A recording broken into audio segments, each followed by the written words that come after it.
और कोई भी टेंशन और तनाव की बात नहीं है। क्रिप्टो में आप ट्रेडिशनल भी वर्क करेंगे ना, तो जैसे ही कोई क्रिप्टो आपने बाय किया है और जैसे ही वो डाउनफॉल में जाएगा तो आपको तनाव आ जाएगा। लेकिन रियल क्रिप्टो के जो बंदा होते हैं, जिसको मैं क्रिप्टो लवर्स बोलता हूँ, वो उस समय एंजॉय करते हैं, क्योंकि उनको पता है कि मैं तभी घाटा में जाऊंगा जब मैं उसे सेल कर दूंगा। आपके पास जो एसेट है वो एसेट तब तक एसेट है जब तक आप उसको लॉस और प्रॉफिट से कोई मतलब नहीं है। वो जब माइनस में जाकर आपने उसे सेल करके आप आईएनआर में कन्वर्ट कर लिया तो आपका वो माइनस हो गया। जब तक वो एसेट में है तो एसेट है। जमीन की भाव आपने 10 लाख में लिया है, वो 2 लाख हो गया, तो जमीन सेल करने के बाद 8 लाख का नुकसान है। न कि जमीन आपके पास है और वहां से कल कोई बहुत बड़ा प्रोडक्ट का निर्माण हो रहा है उसके आसपास, तो आपके पास जमीन है तो जमीन को रखिए, आने वाला समय वो 50 लाख में भी बिकेगी। तो एसेट इज एसेट होती है। एसेट को आप लॉस में कभी भी सेल आउट ना करें। इसे क्रिप्टो में भी यही रूल रेगुलेशन लागू होती है। तो इसलिए हम सब्जेक्ट को थोड़ा सा दूर लेके आए हैं। तो तनाव नहीं लीजिए। चीजें क्रिप्टो में संजय पावर ही नहीं है, दुनिया का कोई भी क्रिप्टो को बाय करके आप होल्ड करो। अगर दिन भर उसको आप देखोगे तो 2 पैसा का नुकसान हुआ, 2 पैसा का प्रॉफिट हुआ, ये देख देख के आप मतलब पूरे दिन आपकी तनाव में गुजर जाएगी। तो आप उसे नहीं देखिए, आप सीधे देखिए कि आपने जो 10,000 लगाया है, 10 लाख बनेगा तो ही मुझे उसको निकालना है। तो 100% वो 10 लाख जाएगी और 10 लाख भी निकालिए, आप इंजॉय करिए। तो क्रिप्टो में मोमेंटम मैं 24 घंटा या 10 दिन या 2 महीना 1 साल की बात नहीं है, हर मिनट में चेंज हो जाती है। तो मैं आप लोगों से यही आग्रह करूंगा कि क्रिप्टो का मोमेंटम, क्रिप्टो की दुनिया में आप हम लोगों ने कदम रखा है तो मोमेंटम चेंज होगी। तो आप इम्तिनान रखिए और पेशेंस रखिए, और आपको जो टारगेट आपने सेट किया है कि मैं 1 लाख रुपया का 1 करोड़ लूंगा तो वो आएगा। वेट एंड वॉच करना सीखना पड़ेगा। इसी को होल्डिंग बोलते हैं, इसी को कॉन्फिडेंस बोलते हैं, इसी को पेशेंस बोलते हैं और इसी को ज्ञान भी बोलते हैं, क्योंकि ज्ञानी लोग ही चीजों को होल्ड करता है। और यह चीज शेयर मार्केट में भी लागू होती है। तो दोस्तों, पूरी दुनिया में ब्लॉकचेन पर आधारित क्रिप्टो करेंसी का विकास बहुत ही तेजी से हो रही है। G20 की मीटिंग आपने देखा होगा कि अभी हाल फिलहाल G20 की मीटिंग हुई है, और G20 की मीटिंग में दुनिया के 20 सबसे ताकतवर देश, G20 की मीटिंग में 20 सबसे ताकतवर देश का एक सेमिनार हुई थी इंडिया में, जो काफी सुरक्षा व्यवस्था के बीच हुई थी। और उनके पास जो भी कॉन्सेप्ट था, उस कॉन्सेप्ट के बाद एक क्रिप्टो भी कॉन्सेप्ट था। उस कॉन्सेप्ट में G20 के जितनी भी ताकतवर देश है, चाहे वो रशिया हो, अमेरिका हो, चाइना हो, सभी ने क्रिप्टो को रेगुलेट करने की बात बोली, क्रिप्टो को एक्सेप्ट करने की बात बोली, ना कि इसको नकारने की बात बोली, ना कि इसको किसी तरह के मतलब अनरेगुलेट की बात बोली। यही पॉजिटिव न्यूज के कारण क्रिप्टो आपका स्टेबल है। नहीं तो क्रिप्टो में अभी 50% का डाउनफॉल आने की संभावना थी, क्योंकि मार्केट में बहुत सारे ऐसे न्यूज सर्कुलेट हो रहा था जहां पे क्रिप्टो आपका 50% गिर सकता था। लेकिन G20 की बैठक जो हिंदुस्तान की सरजमी पे हुई है, वो हिंदुस्तान की सरजमी वर्ल्ड दुनिया के सरजमी पर कितना भारी पड़ता है, इसका अंदाजा आप लगाइए दोस्तों। कि यहां से एक न्यूज आई मार्केट में कि क्रिप्टो को रेगुलेशन की बात पूरी दुनिया के देशों ने कहा है, और यहां से क्रिप्टो स्टेबल हो गया। यानी कि 25,000 26,000 डॉलर को बिटकॉइन नहीं तोड़ पाया। ये नहीं कहेंगे कि आने वाला समय में नहीं तोड़ेगा, लेकिन ये न्यूज पूरी दुनिया में गई और वहां से क्रिप्टो स्टेबल हो गया। ये हमारे हिंदुस्तान की पावर है, और ये हमारे हिंदुस्तान का क्रिप्टो करेंसी के रेगुलेशन की बात है। क्रिप्टो करेंसी के रेगुलेशन के लिए सभी लोग पॉजिटिव स्टेटमेंट दे दिया है। फ्रेंड्स, हम लोग उस मुल्क में रहते हैं जहां बड़े बड़े योद्धाओं ने जन्म लिया है। बुद्ध जैसे ज्ञानी, चाणक्य जैसे नीतिकार और गांधी जैसे अहिंसावादी लोग इस जमीन पे रहते हैं। गांधी जैसे लोग को जिसे बापू कहते हैं। हिंदुस्तान की सरजमी पे जरा आप गौर फरमाइएगा, हिंदुस्तान की सरजमी पर पैदा लेने वाले एक मसीहा है अभी के दौर में। हिंदुस्तान के सरजमी पे पैदा लेने वाले एक मसीहा है जिसका नाम है डॉक्टर आसिम सिंह सिसोदिया। वो पूरी दुनिया को blockchain technology based crypto currency SCB coin का आईसीओ अपनी कंपनी सेंजे पावर टेक्नोलॉजी प्राइवेट लिमिटेड के द्वारा क्रिप्टो की दुनिया का सबसे बड़ा प्रोजेक्ट लोगों को दिया है। इसी हिंदुस्तान की सरजमी से एक ऐसी टेक्नोलॉजी आपके बीच आया है और पूरी दुनिया के अर्थव्यवस्था को ठीक करने के लिए ये प्रोजेक्ट आया है। इसे याद रखिएगा, क्योंकि ये अर्थव्यवस्था G20 के बैठक ने साबित कर दिया कि जिसकी मार्केट वैल्यू 50% डाउन होने वाली थी, हिंदुस्तान का उसमें एंट्री होने के कारण वो मार्केट वैल्यू स्टेबल हो गया और कहीं न कहीं वहां से ग्रोथ होने लगा। ये हिंदुस्तान के सरजमी से एक ऐसी मसीहा ने जन्म लिया है जिसको आप नकार नहीं सकते हैं। आज हम लोग नहीं नकार रहे हैं, कल दुनिया नहीं नकारेगी और ये इतिहास लिख के जाएगी। वो उसका नाम है डॉक्टर आसिम सिंह सिसोदिया। और ऐसे लोग हमारे और आपके जनक है। इस पे गर्व लोगों को करना चाहिए और यहाँ से क्रिप्टो करेंसी एक बहुत बड़ी ताकत के रूप में उभरेगी। दोस्त, मैं हमेशा कुछ टेक्नोलॉजी पे चर्चा किया है और आज नहीं करूं ऐसा हो नहीं सकता है। इसीलिए आज मैं आपको एक छोटी सी चीजों को बताना चाहूंगा जो काफी टेक्निकल है और बहुत ही साधारण शब्दों में इसे मैं एक्सप्लेन करना चाहूंगा। फ्रेंड्स, आपको मालूम होगा बिटकॉइन, ईथर, बीएनबी या हमारा सेंजे पावर के कॉइन, हमने समझते दूसरे कॉइन के नाम लेना उचित है या नहीं है। बिटकॉइन अभी तक जो भी टेक्नोलॉजी पे काम किया है उसका नाम है proof of work. Proof of work जैसे टेक्नोलॉजी पे बिटकॉइन काम किया जो काफी पुरानी टेक्नोलॉजी हो चुकी है। यहाँ पे होता क्या है कि क्रिप्टो करेंसी को माइन करना होता है, जिसको माइनर बोलते हैं। तो प्रूफ ऑफ वर्क में होता क्या है कि जो भी मतलब माइनर है, जैसे हम लोग कोई भी क्रिप्टो करेंसी को ट्रांजैक्शन करते हैं। हम मान ली राजा जी है, आप अमन जी, हमने आपको क्रिप्टो करेंसी को भेजा था, आपके पास क्रिप्टो करेंसी पहुंचा कैसे? उसके बीच में एक माइनर होता है। वो माइनर उस ट्रांजैक्शन को मतलब वेरीफाई करता है, तब ये वेरीफाई करके वो क्रिप्टो करेंसी आप तक पहुंचती है और उस माइनर को एक रिवार्ड मिलता है, एक माइनिंग रिवार्ड मिलता है जो एक फी के रूप में कटती है। तो मान लीजिए उस माइनर को रिवार्ड मिला और उस माइनर को ऐसी रिवार्ड नहीं मिलती थी पहले की दुनिया में। अभी देखिए आगे मैं बताऊंगा कितना टेक्नोलॉजी तरक्की की है और आज दुनिया कितना स्मूथ हो गया।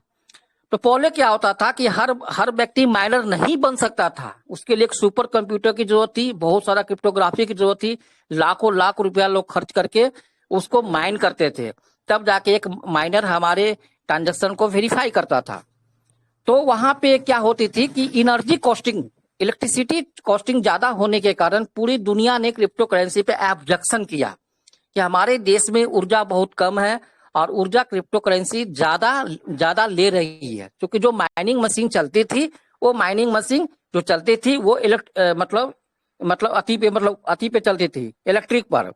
तो वहां पे ऊर्जा का खपत ज्यादा होती थी। तो चाइना जैसे देशों ने भी उसको बैन कर रखा था कि हमारे देश में माइनिंग नहीं होगी, जिसके कारण चाइना का बहुत सारे मतलब माइनर ये थे उनको वहां से भागना पड़ा, वो सिंगापुर रशिया जैसे देशों में शिफ्ट होना पड़ा। हिंदुस्तान में खैर सवाल ही पैदा नहीं होता, क्योंकि हिंदुस्तान में ऊर्जा ऐसे भी बहुमूल्य है और यहाँ के इलेक्ट्रिसिटी बिल ऐसे भी ज्यादा आती थी। तो यहाँ से ज्यादा माइनर नहीं हुए, शौक के लिए कोई माइनिंग जरूर किए, जैसे हम भी उसमें एक सक्सेस से थोड़ा सा माइनिंग किए थे तो ये एक प्रॉब्लम थी कि यहाँ पर एक प्रॉब्लम थी। तो क्रिप्टो करेंसी ने ये देखा कि प्रूफ ऑफ वर्क में जो इलेक्ट्रिसिटी बिल आती है ट्रांजैक्शन को वेरीफाई करने में, वो बिटकॉइन में आती है। इथेरियम भी प्रूफ ऑफ वर्क में था और आपको पता होगा कि इथेरियम जैसे कॉन्सेप्ट ने 2 साल तक, एक शब्द को ध्यान रखिएगा, 2 साल तक इथेरियम के को फाउंडर विटालिक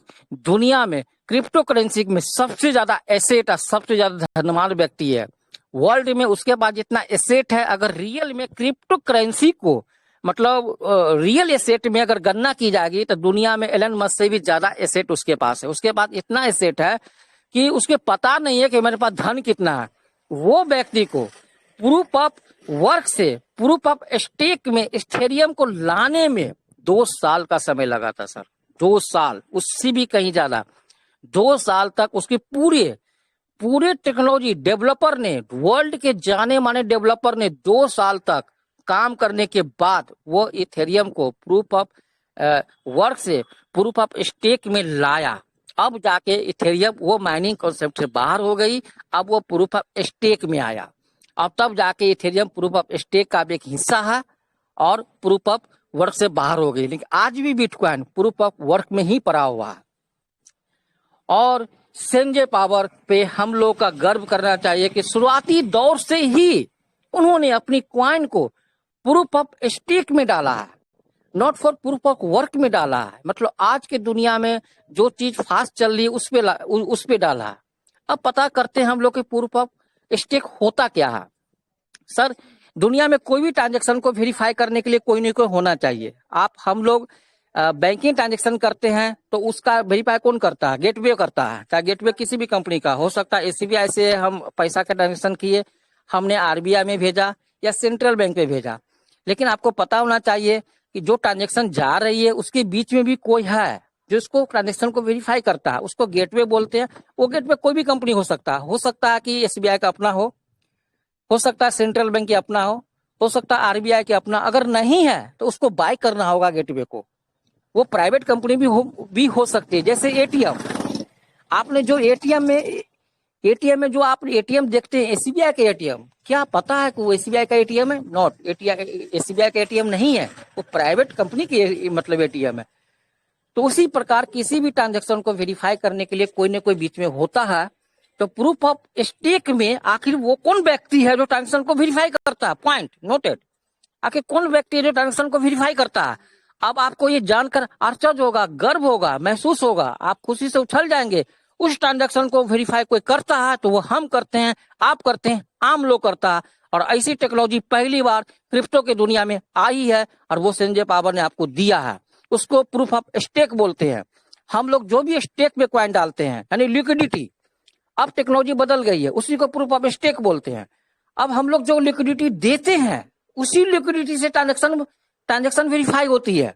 अब मजे की बात है, हमारे प्लान में 9% से लेकर 18% का स्टेकिंग रिवॉर्ड दिखाया जाता है। कभी किसी ने सोचा है रिवॉर्ड क्यों दिया गया?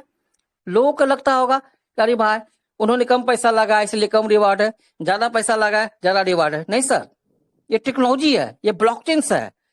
दुनिया के वो सिस्टम नहीं है संजय पावर जो आप समझ रहे हैं। मनी रोटेशन हो रही है, ऐसा नहीं है। 1 का 2 3 का 4 किया जा रहा है, ऐसा नहीं है। इसीलिए कल हमारे डॉक्टर आसिफ सिसोदिया ने वो चैलेंज किया था पूरी दुनिया को, जो चैलेंज का वीडियो आलोक दा ने पूरे ग्रुप में वायरल कर रखा है, यूट्यूब पे वायरल है। उसको आप बार बार देखिए, उसमें लॉजिक छिपा हुआ है। ऐसे वो चैलेंज नहीं करते पूरी दुनिया को।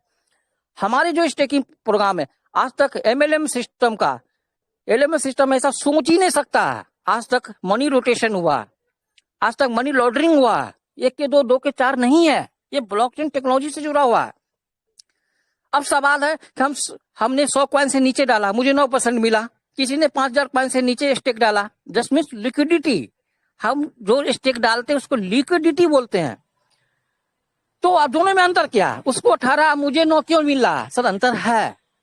कहा यह जाता है कि जिनकी लिक्विडिटी ज्यादा होगी वही व्यक्ति मैक्सिमम ट्रांजेक्शन को वेरीफाई कर पाएगा। वो वहां भी होती थी, जिसकी सुपर कंप्यूटर की कैपेसिटी ज्यादा होती थी वही ट्रांजेक्शन को वेरीफाई करते थे, उन्हें भी ज्यादा रिवार्ड मिलती थी पहले भी और आज भी मिलती है बिटकॉइन में। अब बिटकॉइन नहीं है, इथेरियम जरूर हट गई है, लेकिन इथेरियम क्लासेस है और भी 10 से 12 ऐसे कॉइन है। रेनबे कॉइन है, आरबीएन जिसको बोलते हैं, अभी भी प्रूफ ऑफ वर्क पर ही काम कर रही है, वहां अभी भी वो हो रही है। तो वहां आप केवल माइनर बनने के लिए 10 लाख 20 लाख 50 लाख करोड़ रुपया खर्च करते थे और यहाँ आपने खर्च ही नहीं किया, केवल संजय पावर के कॉइन परचेज किया। पॉइंट को समझिए।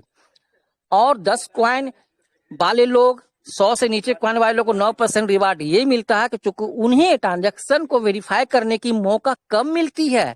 मैक्सिमम कॉइन वाले को, जिसकी लिक्विडिटी ज्यादा है, उनको ट्रांजेक्शन को वेरीफाई करने का मौका ज्यादा मिलती है। ये हमारे और आपके मोनोपॉलिसी की बात नहीं है, ये नोट्स तय करती है।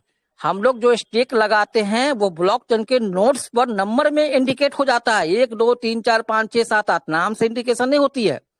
हमारा नंबर 10 है 20 है 25 है, ये हम नहीं जान सकते हैं। वहां से जैसे ही कोई व्यक्ति ट्रांजेक्शन किया वहां से आप जो ज्यादा लिक्विडिटी वाले लोग हैं सबसे पहले वही पकड़ पाता है उनको, उसको वेरीफाई कर देता है, ऑटोमेटिक उसको रिवार्ड ज्यादा मिलेगा। तो उसको रिवार्ड ज्यादा मिलेगा, तो इसीलिए तो 18% कंपनी उसको दे रही है। जैसे मतलब कितना सटीक का प्लान हमारे आपके बीच है, इसको समझने की जरूरत है। तो हमारा जो रिवार्ड मिल रही है स्टेकिंग रिवार्ड, यह ब्लॉकचेन बेस्ड रिवार्ड है। इसको हम टेक्नोलॉजी साबित कर सकते हैं पूरी दुनिया में, लेकिन इससे पहले आज तक नहीं हुआ। मैं भी मार्केट में 2005 से हूँ और 2016 से तो मैं क्रिप्टो की दुनिया में हूँ। आज तक मैंने ऐसा देखा, नहीं सुना, नहीं समझा। तो आपको एक रियल रिवार्ड ही मिल रही है, और जिसमें हमें आपको गर्व होना चाहिए, यानी कि जो भी ट्रांजेक्शन हम लोग करते हैं और वही ट्रांजेक्शन के एवज में हमें रिवार्ड मिलती है। तो मैं सर बड़ा नतमस्त हूं कि ऐसा प्लान हमारे बीच आई है और इसे हमें रिगार्ड करनी चाहिए। बहुत लोगों का सवाल था कि हमारा कैपिटल मिलेगा कि नहीं, ये भी यहाँ से सॉल्व हो गया। चूंकि जैसे भी मान लीजिए कि हम 5000 कॉइन को स्टेक किया और उसके एवज में जितना भी रिवार्ड मिला वो मेरा मुनाफा होगा, कैपिटल हमारी रखी रहेगी। क्योंकि जब भी हम उसको रिमूव करना चाहेंगे तो हमारा कैपिटल आ जाएगी, और लिक्विडिटी चूंकि मैंने दिया था तो लिक्विडिटी के एवज में मुझे रिवार्ड मिली, तो रिवार्ड भी वापस आएगी। तो ये भी इस टेक्नोलॉजी से प्रूफ हो गया कि हम लोग जो भी चीज कर रहे हैं वो रियल टू टेक्नोलॉजी बेस्ड कर रहे हैं, नॉट फॉर इसमें ना आशीष सिसोदिया को। आशीष सिसोदिया ने केवल एक प्रोग्रामिंग दी है, रियल प्रोग्रामिंग दी है, इस पर आपको बिलीव करना चाहिए। और अंत में ज्यादा समय नहीं लूंगा, बहुत सारे महान लोगों का इसमें ये है। तो डॉक्टर आशीष सिसोदिया जैसे लोगों के कारण ही हमारा मुल्क तरक्की कर रहा है। इसलिए अंत में एक शेर के साथ मैं इसे खत्म करना चाहूंगा। उस मुल्क की सरहद को कोई छू नहीं सकता जिस मुल्क की सरहद की निगहबान है आके। उस मुल्क की सरहद को कोई छू नहीं सकता जिस मुल्क की सरहद पे निगहबान है आके। तो आशीष सिसोदिया के हम ये चरण अर्पित करते हैं और इसी के साथ अपनी बातों को खत्म करते हैं। जय संजय पावर, जय आलोकदास, जय अमन जी, जय सभी लोग, और धन्यवाद।